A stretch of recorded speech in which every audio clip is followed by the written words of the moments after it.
पगड़ी संभाल जट्टा पगड़ी संभाल एक गाना था, वो उस आंदोलन पे फिल्माया गया था। वो बहुत ही प्रसिद्ध गाना हुआ है, पगड़ी संभाल जट्टा पगड़ी संभाल। तो आज जो है 123 साल बाद उस गाने की याद जो है हिंदुस्तान के अन्नदाता को आई है। और दलाल वे किसी को कहो, वे खुद दलाल हैं, वे खुद दलाल हैं। कौन है दलाल? किसानों में कहाँ से दलाल आ गए? वो पूंजीवाद की नींव है, और जिस प्रकार से पूंजीवाद ने हमारे तमाम संसाधनों को कब्जा लिया, उसी प्रकार से हमारी खेती और किसानी को कब्जाने की साजिश है। तो ये तो बहुत पवित्र आंदोलन है। ये किसी पूंजीपति के बेडरूम से आंदोलन नहीं चल रहा, ये किसी के पैसे से आंदोलन नहीं चल रहा, ये तो खुद के अन्नदाताओं की जो जेब है उससे आंदोलन चल रहा है।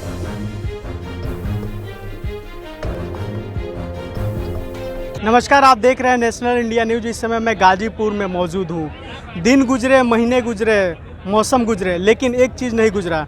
यहाँ से किसान आंदोलन लगातार जारी है और इनकी बस यही मांग है कि 3 कृषि कानून को रद्द किया जाए। इस समय कड़ाके की गर्मी, जिस तरीके से ठंड पड़ रही थी, अब कड़ाके की गर्मी भी पड़ने वाली है। इसीलिए यहाँ पर आप देख सकते हैं मेरे पीछे टेंट लगाया जा रहा है। यहाँ इसके अंदर कूलर, पंखे, हर चीज़ का व्यवस्था होगा जो हो सके किसानों के लिए, ताकि गर्मी ना झेलना पड़े। क्योंकि ठंड में तो 214 से ज़्यादा किसान भाई शहीद हो गए। गर्मियों में भी गर्मी के कारण आप लोगों को पता ही है कई लोगों की मौत हो जाती है। इसी सभी चीज़ों को देखते हुए किसान भाइयों ने ये सब बंदोबस्त किया। इसी कड़ी में हमारे साथ कुछ लोग मौजूद हैं, किसान हमारे साथ मौजूद जो देश के अलग अलग हिस्सों से आए हैं। आइए जानते हैं क्या कुछ उनका कहना है। सर, क्या नाम है आपका? मैं डॉक्टर कुलदीप उज्ज्वल। कहाँ से हैं आप? बागपत से। बागपत से हैं आप। जो व्यवस्था आप देख रहे हैं, लगातार किसान डटा हुआ, लगभग 91 दिन हो गए, लेकिन अभी भी सरकार मांगे नहीं मान रही है।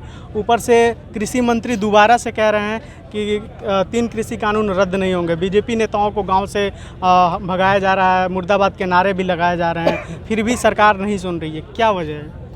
तानाशाह जो होता है वो पीछे कदम हटाने में हमेशा डरता है। ये तानाशाह सरकार है, बेरहम तो है ही है, लेकिन तानाशाह भी है। इन लोगों को पता है कि तुमने ये गलत कदम उठाया है।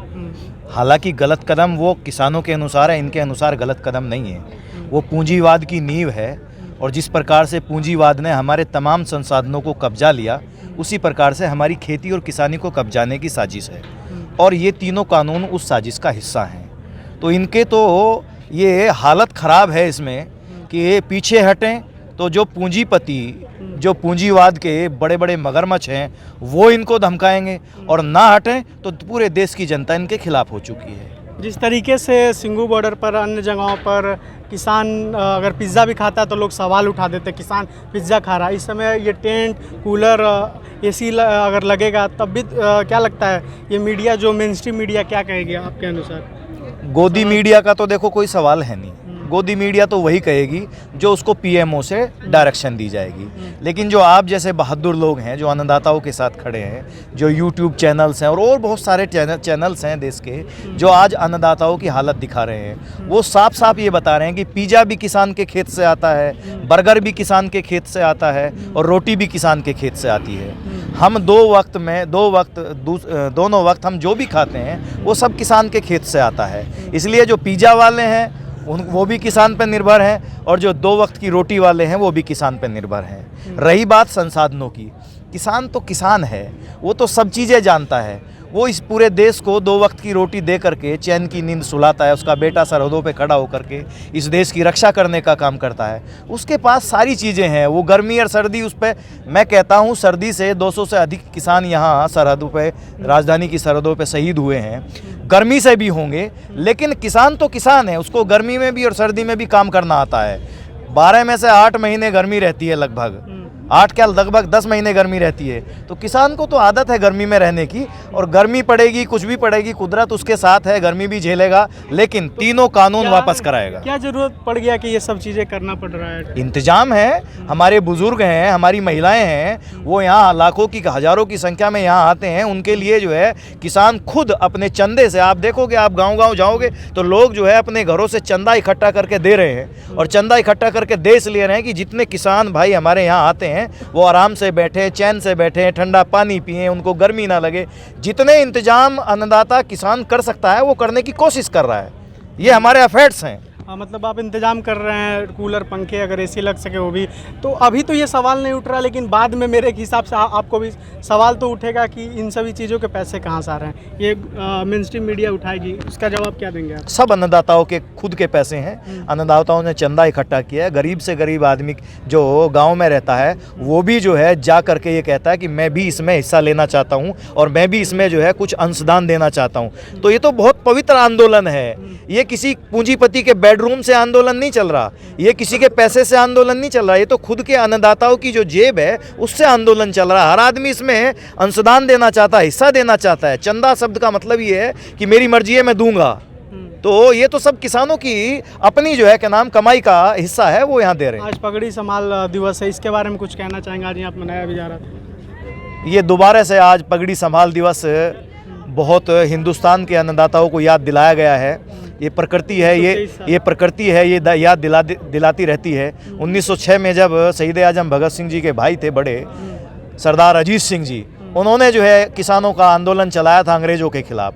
तो तब उन्होंने जो है क्या नाम ये पगड़ी संभाल जट्टा पगड़ी संभाल एक गाना था, वो उस आंदोलन पे फिल्माया गया था। वो बहुत ही प्रसिद्ध गाना हुआ है, पगड़ी संभाल जट्टा पगड़ी संभाल। तो आज जो है 123 साल बाद उस गाने की याद जो है हिंदुस्तान के अन्नदाताओं को आई है और अन्नदाता अपने दिल में एक दर्द लेकर के उस गाने के साथ इस सरकार को चेताना चाहता है, बताना चाहता है कि जिस प्रकार से सरदार अजीत सिंह जी ने, शहीद आजम भगत सिंह जी ने, सुभाष चंद्र बोस ने और तमाम हमारे शहीदों ने इस देश से ईस्ट इंडिया कंपनी को भगाने का काम किया, गोरे अंग्रेज़ों को भगाने का काम किया। इस देश का अन्नदाता काले अंग्रेज़ों को भगाने की भी कुव्वत रखता है, उनको भी भगाएगा यहाँ से।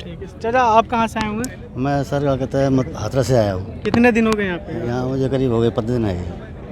इतने दिनों में क्या कुछ आपको समझ में आया? सरकार कानून नहीं रद्द कर रही है, यहाँ पर इतने सारे बुजुर्ग भी मौजूद है, इतने सारे लोगों को, किसानों की जानें भी गई है, लेकिन सरकार नहीं सुन रही है। क्या कहेंगे? सरकार सुनेगी क्यों नहीं सुनेगी? कब सुनेगी, कैसे सुनेगी? वो तो कह रहे हैं कानून रद्द नहीं करेंगे। कानून रद्द करने पड़ेंगे इन्हें। ये गंद कानून है, काले कानून है, 3 कानून, ये रद्द करने पड़ेंगे इन्हें। रद्द क्यों नहीं करेगी? चाचा आपका नाम क्या है? मेरा नाम खेमचंद है। कहाँ से आए आप? मैं हस्तनापुर के पास से ही आया। मेरठ है। मोदी जी से क्या कहेंगे? कानून रद्द नहीं हो रहा, क्या कहेंगे? ये तो अपने आप ही कर लेगा जब हम इसे छोड़ ही ना। हम तो अपने आप कर लेंगे, ना करेगा अपने आप कर लेगा, हम इसे छोड़ने की ही नहीं। आप यूपी से हैं? हाँ। 2022 में चुनाव है। हाँ। क्या विचार है? कौन सी पार्टी उभरेगी? लाइन साफ है वहाँ तो किसान उभरेंगे। किसान उभरेंगे? हाँ, लाइन साफ। अगर उससे पहले तीनों कानून रद्द हो गया तो भी हम नहीं छोड़ रहे। हाँ, कानून तो लेंगे ही, हम इसे छोड़े ही नहीं जब खरीदी साफ करेंगे।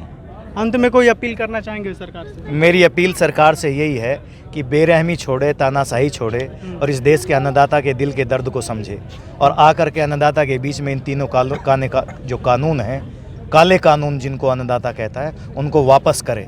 अभी भी अन्नदाता जो है उसको माफ़ कर देगा। हालांकि माफ़ी का खाना उन्होंने छोड़ा नहीं है, 200 से ज़्यादा है किसान हमारे शहीद हो गए, लेकिन फिर भी अन्नदाता बड़ा रहमदिल है, इसके दिल में जो है बड़ी रहमत है, ये माफ़ कर देगा अगर सरकार आकर के माफ़ी मांगे और माफ़ी मांग के पहले कानून वापस करके तब माफ़ी मांगे आकर के, किसान माफ़ कर देगा। आपका नाम कहाँ है? जी मेरा नाम मनोज पंडित है। मनोज पंडित जी। इधर आ जाइए इधर। जी सर।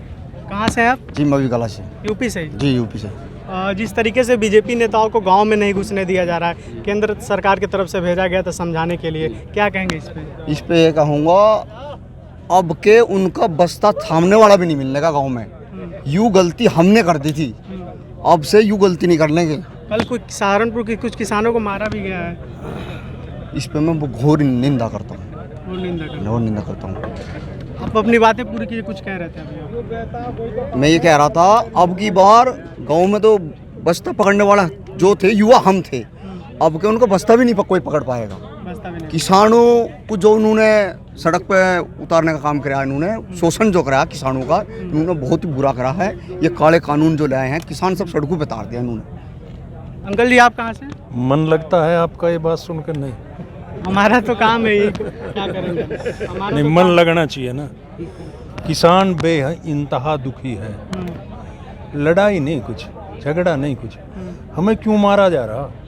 हमने कहाँ मांग करी कि ऐसे कानून बनाओ?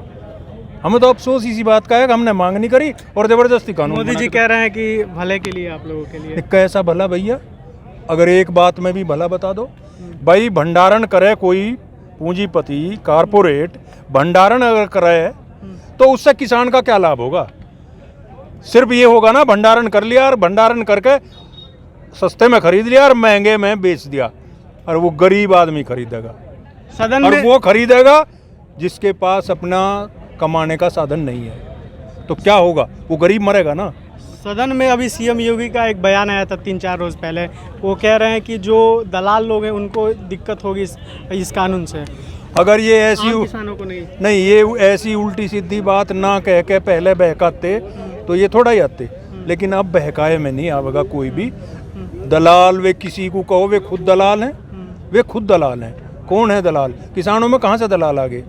ये आपको कहीं दिखाई दे रहा कोई किसान ऐसा हो जो दलाली करता हो? कहाँ की दलाली करेंगे? कह रहे हैं सदन में हम दलाली खत्म करने की तो बात कर रहे हैं, हम कहाँ की दलाली करेंगे? वो चाह रहे हैं कि दलाली हो, किसान पे से सस्ते में अनाज खरीद लिया जा और कारपोरेट अपने गोदाम में भर के और उसे महंगा बेचे। तो दलाली वो करवा रहे हैं या किसान करवा रहे हैं? बताओ।